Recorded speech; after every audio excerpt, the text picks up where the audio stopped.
Okay, what do you think of the structure of the novel? I think it's very fine, right?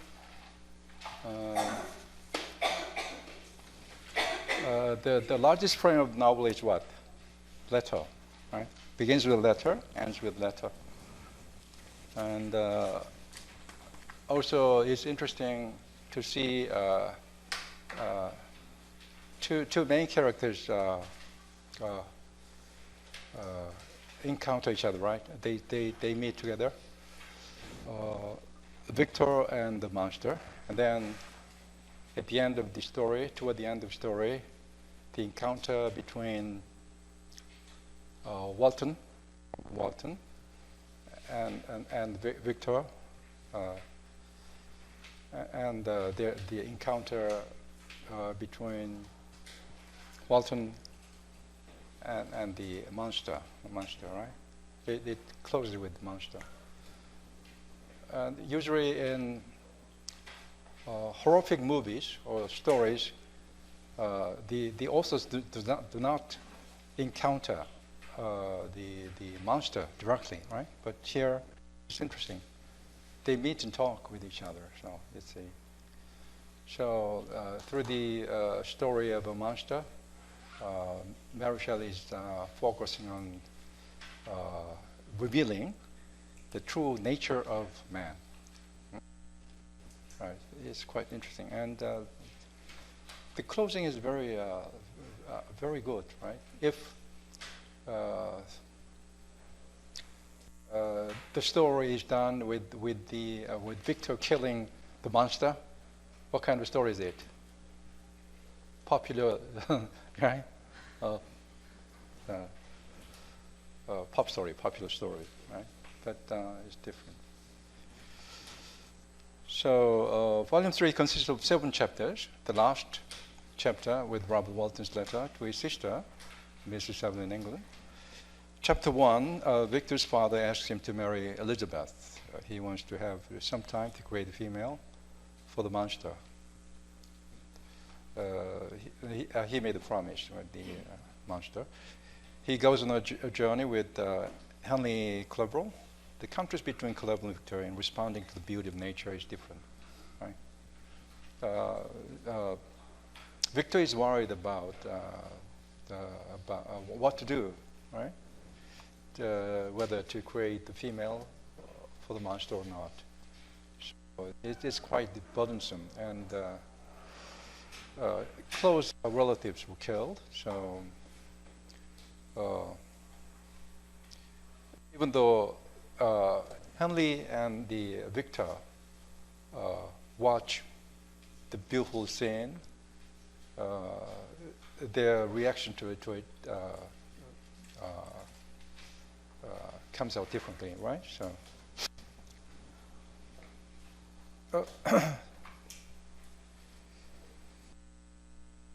it is actually Mary Shelley wrote travelogues stories, and I think chapter 1 is kind of travel story, but it was very popular. People liked it very much because at the time, to travel from England to United States, how long did it take? About a month and 2 months and things like that, right? Do you know the story of Titanic? Right? I like that. It takes a lot of time to travel. So people do not know very much about other places other than their native towns.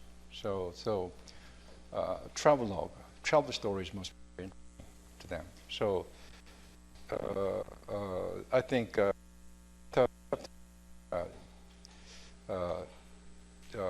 must be one of the reasons people liked it, right? Like this novel. Chapter 2, the narrator, Victor, keeps spinning the tale about England's various places' beauty toward the end of chapter 2. Victor settles on one of the islands, Orkney Islands, to keep his promise with the monster to create a female partner for him. Chapter 3, Victor wonders, what if the female turns out to be more malignant than her mate? This is one of the reasons, right?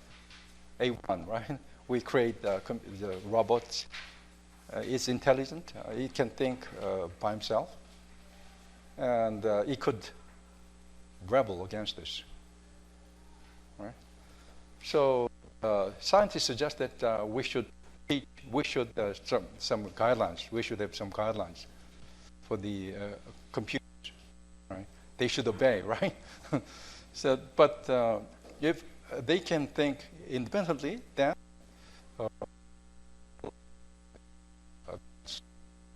right? How could you them, right? So eventually will be destroyed, right? Will be destroyed eventually, right? But the final day will be shorter, nearer than we think, right?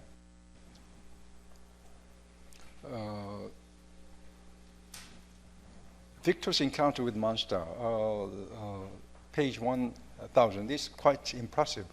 Let's go to the to page 1000.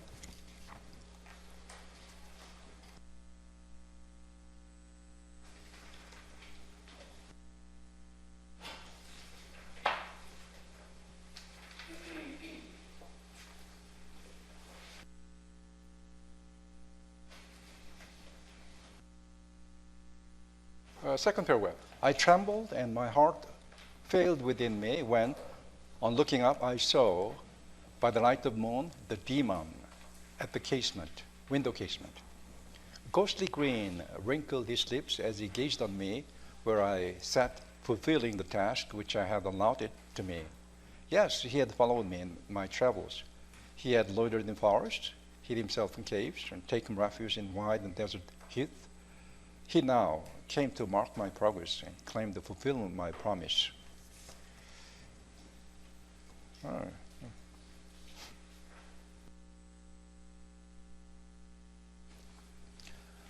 right. There's also on page 101, there's the Miltonic echo. Our second paragraph,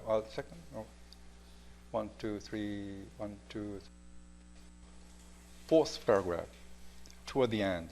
Beware, for I'm fearless and therefore powerful. I will watch with the wildness of a snake that I may sting with its venom. Man, you shall repent of the injuries you inflict. It's like what? Did you read it? Paradise Lost? Milton's Paradise Lost? Satanic, yes? Satanic, Satan. Devil, seize, do not poison the air with these sounds of malice. Okay, okay. Also in the in page 102, there is a mention of sleep. He spent the night without sleep, and then he forcibly, right? Second paragraph. I walked about the isle like a restless spectre, separate from all it loved, and miserable in the separation. When it came noon, the sun rose higher. I lay down on the grass and was overpowered by a deep sleep. I had been awake the whole of the preceding night. My nerves were agitated, and my eyes inflamed by watching in misery. The sleep into which I now sunk refreshed me. And when I woke, I soon felt as if I belonged to a race of human beings like myself, and I began to reflect upon what had passed with greater composure. Yet still, the words of fiend rang in my ears like a death knell. They appeared like a dream, yet distinct and oppressive as a reality.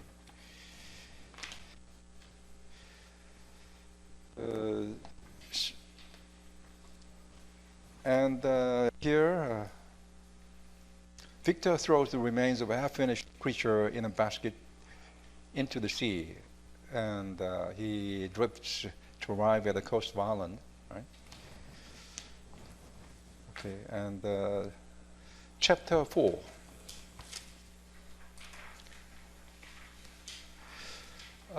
It's quite interesting. Mary Shelley must have known that the graphic details of how the monster kills his victim is kind of what? Not very fearful, fury, right? Without looking at it, the danger that you not see is much more dangerous, right? If you face the danger yourself, you no longer feel it is danger. So the most fearful scene is not described, right?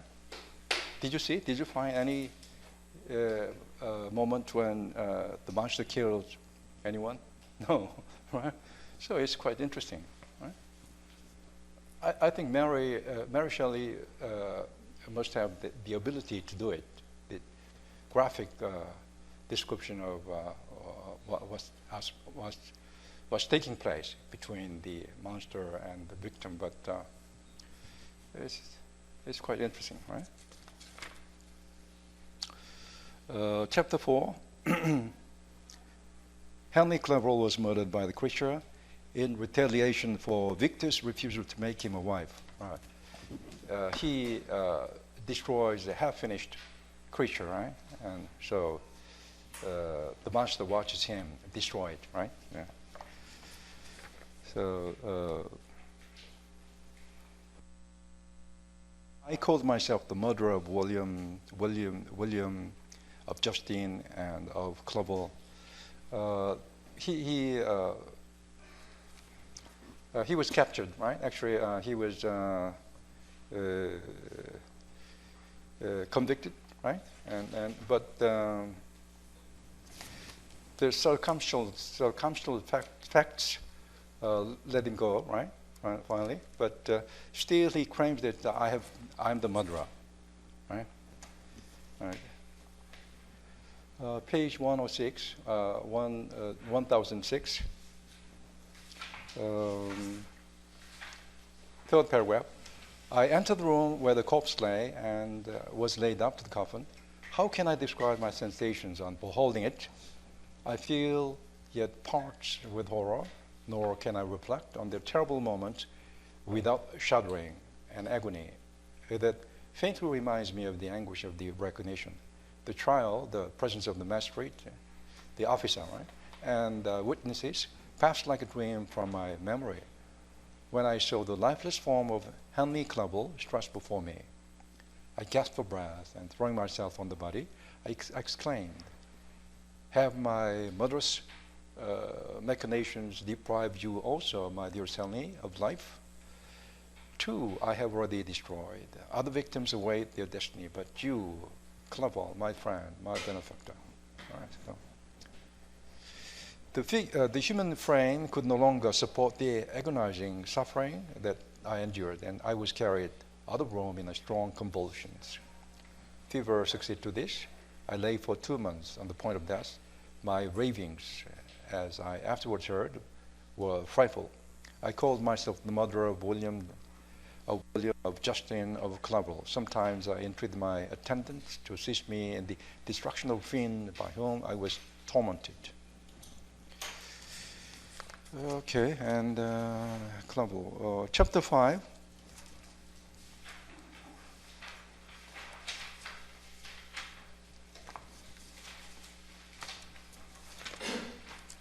Elizabeth Lavenger's letter to Victor Frankenstein, and she confesses her love, right? And Victor is also in love with her, but he can't marry her because he has to do the creation. He create the female, right, for the monster, and he determines to marry her. Finally, he decides to marry her despite the presentment of danger coming closer. This chapter describes a calm before the storm by describing the peaceful scenery. For example, the closing part, 1016. The final chapter, the final paragraph, chapter 5. The wind which had hitherto carried us along with amazing rapidity, sunk at sunset to a light breeze. The salt air just ruffled the water and caused a pleasant motion among the trees as we approached the shore, from which it wafted the most delightful scent of flowers and hay. The sun sunk beneath the horizons as we landed, and as I touched the shore, I felt those cares and fears revive, which soon were to clasp me and cling to me forever. She's a poet, right?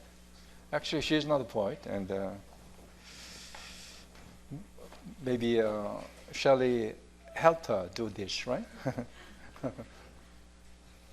But there are many beautiful passages here and there, so she is talented. She must be talented, right? Who is she? She was daughter of Godwin, William Godwin, novelist, philosopher, and great writer. Caleb Williams is great. If you read Caleb Williams, you can read it in one sitting. A very, very exciting, kind of detective story. Very good story. And her mother was a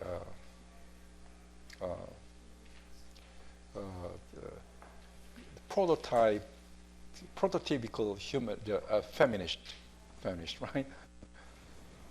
Defender of women's rights, right? Chapter 6. In here, of course, there are all of novel. There are devices of Gothic devices. You see the Gothic devices used here and there, but the device Gothic novel, the beginning, for example, it was 8 o'clock when, a second paragraph. The wind which had fallen in the south now rose with great violence in the west. So what? The omen. It's ominous, right? The moon had reached her summit in the heavens and was beginning to descend. Dark at dark, right? The clouds who have crossed it swifter than the flight of the vulture and dimmed the rays, while the lake reflected the scene of the busy heavens, rendered still busier by the restless waves that were beginning to rise. Suddenly a heavy storm of rain descended, like this. Right? Terrible thing is going to happen, right? Gothic, right? Gothic device. Chapter 7.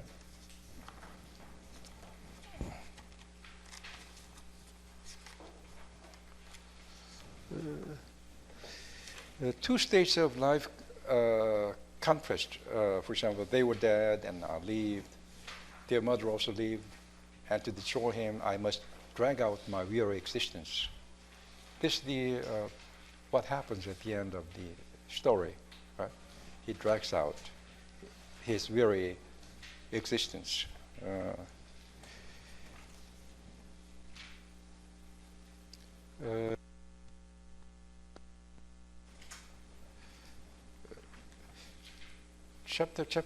Last chapter is a quite strong chapter, I think.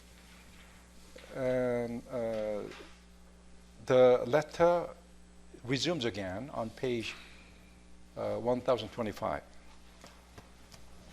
Walton in continuum in italics, right? Walton in continuation. Actually, in the beginning, the last letter was dated August 19th, 1700. This letter is dated August 26th. The novel is framed by letters. Walton is storyteller, like the old sailor, in Collis's long poem, The Ancient Mariner, right? And also two dialogues appear. A dialogue between the dying victor and the monster. And the second dialogue is the key to this wonderful story. The creature is most humane, like a soul, right? This is a good thing, right? This is the Mary Shelley does not treat the monster as a monster. She treats the monster as human like us. That's a great thing, right? Sure. Very clever, right?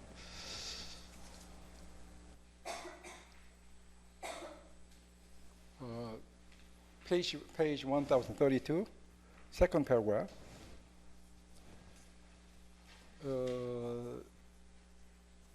This chapter is very strong chapter and very good chapter. After I murdered, this is story, right? After the murder of Clavel, I returned to Switzerland, heartbroken and overcome. This is the what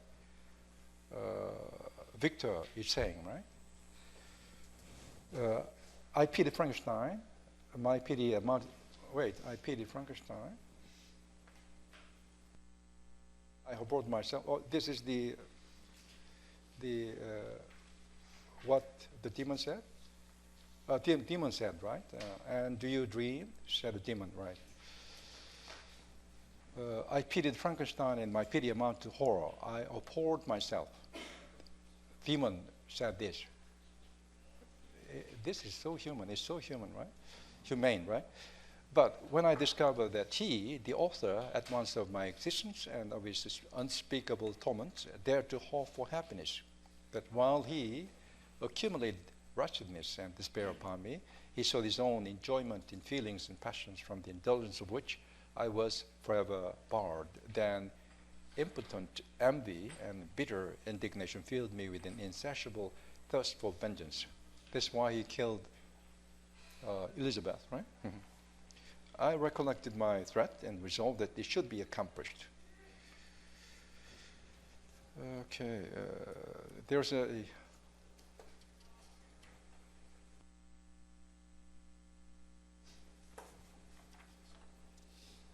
this is a dialogue between the creature and Walton, right? Let's go to the end of the story. The second paragraph from bottom. But soon he cried with sad and solemn and I shall die. What I now feel be no longer felt. Soon these burning miseries will be extinct. I shall ascend my funeral pile triumphantly, exulting the agony of the torturing flames. The light of that conflagration will fade away. My ashes will be swept into the sea by the winds. My spirit will sleep in peace, or if it thinks, it will not surely think thus. Farewell. I think this is an echo of William Shakespeare's greatest poem.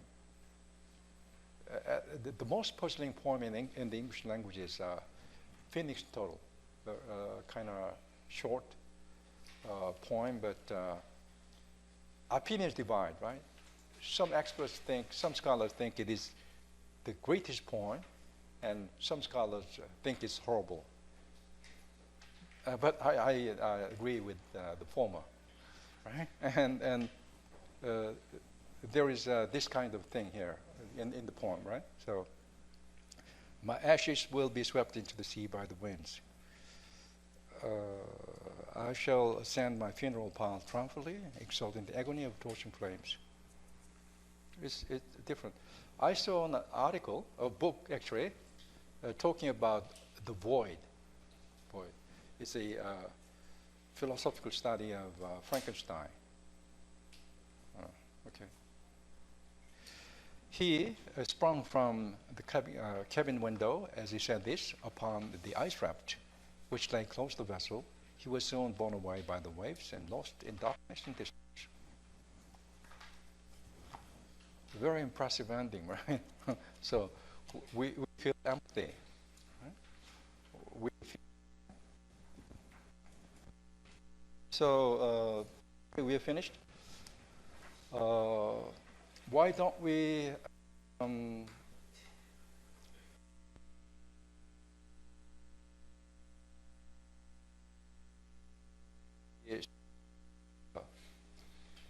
treat this story as a scientific metaphor, or how we deal with science in this story. Okay, four groups. Group 1, 2, 3, 4. And homework.